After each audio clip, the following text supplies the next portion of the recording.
Goeiedag, Oliver, Jacque en alle lieve mensen die kijken. Mijn naam is Carina Dreschers, ik ben 63 jaar, ik woon in het zuiden van Nederland, in Limburg. Het virtuele medbed is vorige week op ons pad gekomen, we hebben dat ook meteen geactiveerd. Ik ben heel bekend met energie, ik ben een genezeres, een paragnoste, inmiddels heb ik mij ontwikkeld tot mystica. Ik ben bekend met nulpuntsenergie, tachyonenenergie, plasma-energie, metafysica, het kwantumveld.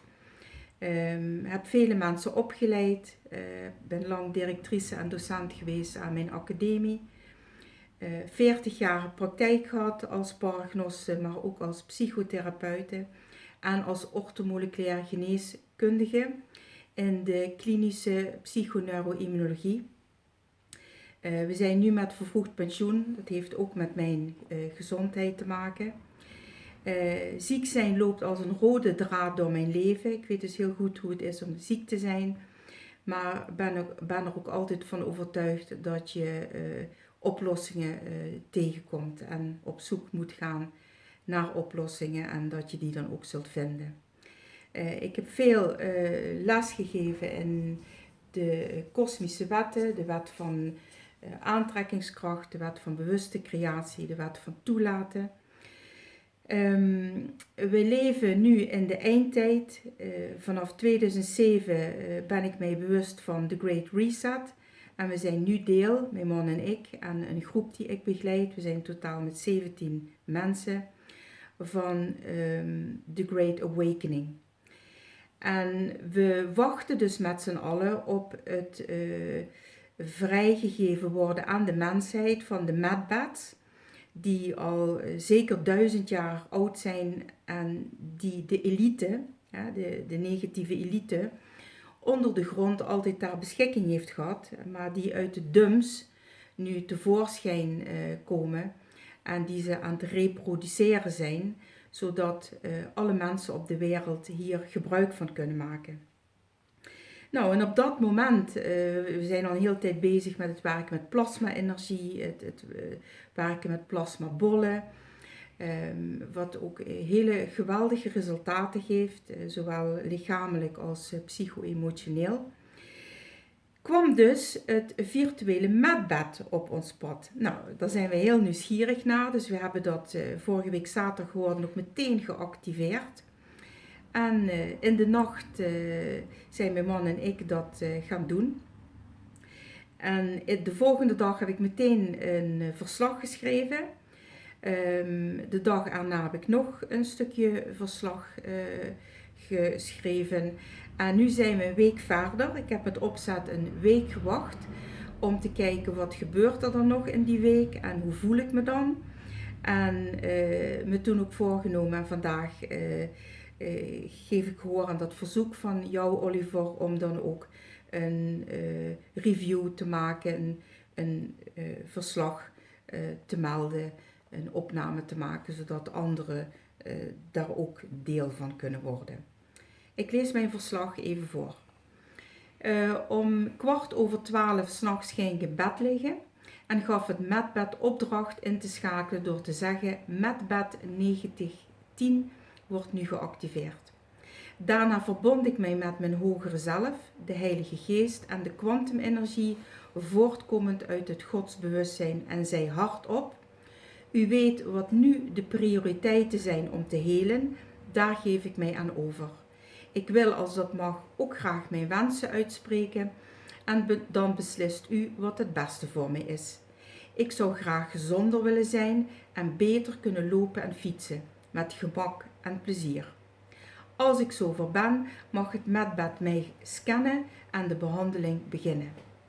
Ik had met opzet geen melatonine tabletjes genomen, want die neem ik al 10 jaar om te kunnen in- en doorslapen. Maar ik had ze niet genomen zodat ik wellicht wakker zou blijven om zoveel mogelijk mee te maken in de nacht als er iets zou plaatsvinden.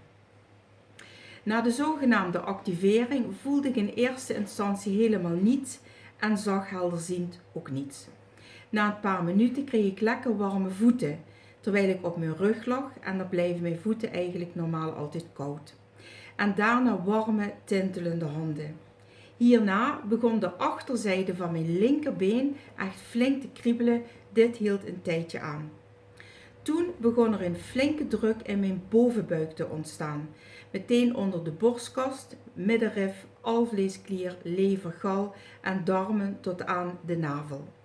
Deze druk was behoorlijk en ken ik op die manier niet. Ik gaf mij eraan over en bleef observeren. Zien deed ik niets, voelen wel. De druk in mijn bovenbuik ging en kwam verschillende keren weer terug. Daarna kreeg ik lichte pijn in mijn linker onderbuik waar ik een vercalcificatie van de endeldarm heb. Na korte tijd was de pijn weg. Hierna werd wederom de druk in mijn bovenbuik merkbaar. En in de bovenbuik heb ik vele operaties ondergaan en er zijn allerhande problemen. Tot mijn verbazing kon ik nog steeds plat op mijn rug blijven liggen zonder noemenswaardige pijn in mijn rug of zenuwuitstraling in mijn linkerbeen of voet. Terwijl ik dit dacht, begon mijn linkervoet te tintelen. Dit hield een tijdje aan en was zeer aanwezig. Toch bleef ik op mijn rug liggen en alle klachten gingen ook weer weg. Hierna voelde ik lichtjes mijn knieën. Mijn knieën hebben zware artrose, maar geen pijn, wel een soort activiteit. Ik zweefde voor mijn gevoel tussen waken en slapen, maar dacht ook, ja, ik heb ook geen melatonine genomen, dus ik zal hoogstwaarschijnlijk ook niet kunnen slapen. Er ontstond een druk in mijn rechteroor, korte tijd, ging weer weg. Daarna voelde ik mijn rechterschouder, rechterpols, daar heb ik ook artrose. Geen pijn of zo, maar een bepaalde activiteit, een energie die daar actief was en mijn aandacht trok. Ik voelde het zo van, oh, er is nu het een en ander aan de beurt. Ik trok toen mijn knieën op en wilde toch graag op mijn linkerzij liggen. Dit heb ik nog aan mijn man Mark gevraagd. Denk je dat we op de zij mogen liggen? Want hij draaide ook op zijn linkerzij. Mark zei, ja, ik denk van wel. Toen ben ik op mijn zij gaan liggen. Hierna ging mijn aandacht naar mijn hart, mild en toen de nieren. Op de wekker zag ik dat het 2 uur in de nacht was. Eigenlijk had ik geen besef van tijd gehad. En ik moest plassen als een tijger. Hup naar het toilet en veel geplast. Weer in het zogenaamde medbed. En ik dacht, dat heb ik dus niet uitgesproken, maar gedacht, medbed, kwantumenergie, ik reactiveer je en pak je programma alsjeblieft op waar je nu mee bezig bent. Ik wilde weer op mijn zij draaien, maar er werd me als het ware gezegd, blijf nog een tijdje op je rug liggen. Dat kon ik en heb ik gedaan. Er kwamen plotseling allerhande gedachten, beter herinneringen in mij op. Nu ik dit opschrijf in de middag, kan ik ze mij niet meer herinneren op één na. Het waren oude, echt oude zaken die ik als het ware nog eens bekeek, niet zozeer voelde. Bij één dacht ik, oh, dat heeft toch meer impact op mij gehad dan ik toen dacht. Ik beschouwde ze en liet ze los. Hierna ging ik weer op mijn zij liggen en bleef tussen waken en slapen.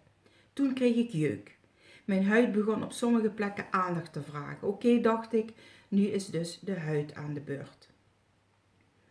Daarna werd er aan mijn hoofd, specifiek aan mijn epifyse gewerkt. Dat wist ik kristalhelder. Ik was blij. En toen moest ik weer naar het toilet. Tot mijn verbazing was het 4:34 in de ochtend. Geen enkel besef van tijd. Na het toilet weer het medbed gereactiveerd. En toen ben ik toch in slaap gevallen en heb gedroomd, een hele heldere droom die ik me nu nog steeds kan herinneren, over een vroegere yogalerares. Het was geen prettige droom, maar ik begreep hem meteen. De boodschap van deze droom is dat ik mensen moet loslaten als ze niet goed voor mij zijn. Dat ik niet moet blijven hangen in relaties die mij niet dienen, maar verder moet gaan. Mij niet kleiner moet maken dan ik ben om anderen geen vervelend gevoel te geven. Maar in mijn kracht staan, ook al voelt dat voor anderen soms overlegen.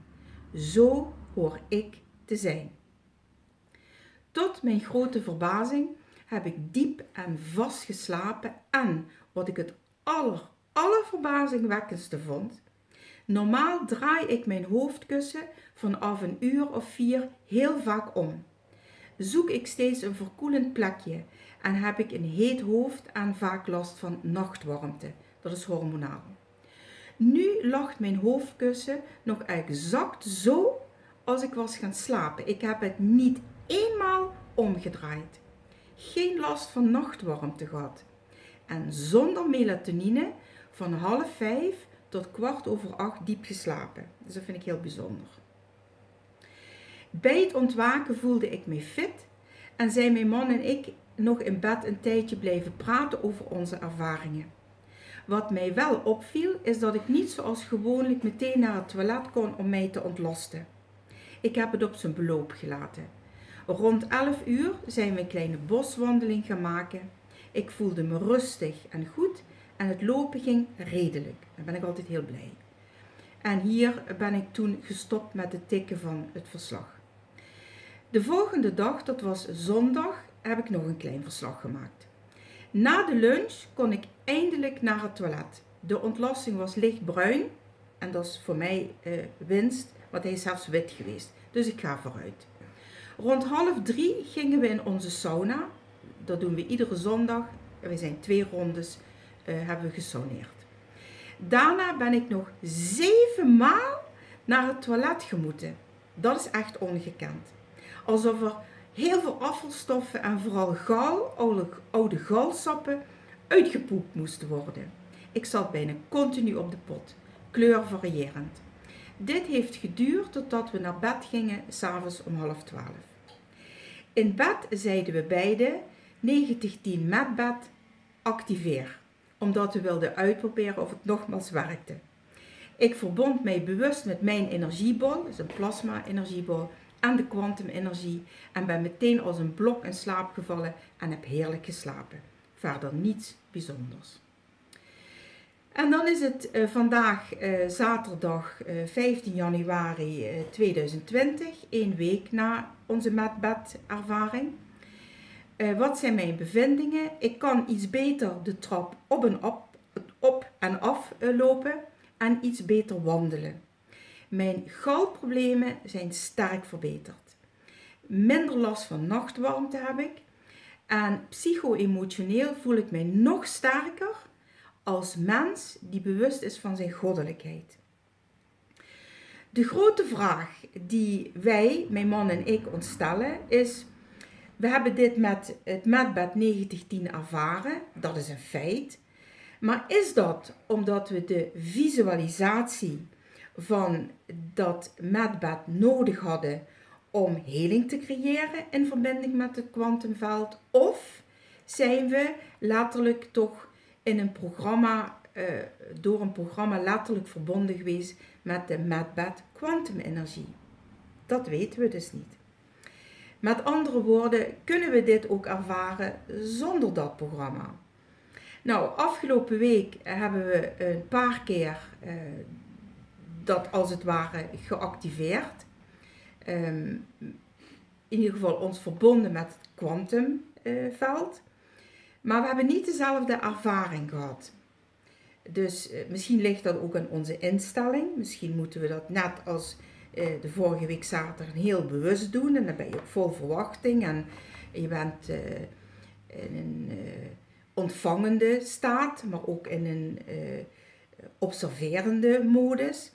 Dat weten we niet. Dus op dit moment zijn wij aan het wachten tot de andere 15 leden van de groep, die ook allemaal deze gratis proef willen doen, dat ook ervaren hebben.